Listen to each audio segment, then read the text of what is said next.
Hello guys, isang mapagpalang araw na naman sa ating lahat, lalong-lalo sa ating mga followers and subscriber dyan. Salamat pala sa pag-follow sa aking TikTok account.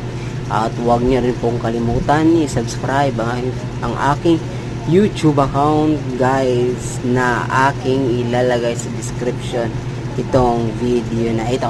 So natatanaw natin sa unahan guys, yan ang windmill yan dito mismo sa Pililla, Rizal, 50 kilometers away from Metro Manila. Matatanaw mo na yan guys, ang napakalaking windmill. Akala natin maliit lang siya pag malayo, pero pag nasa malapit guys, sobrang laki at saka sobrang ganda niya tignan.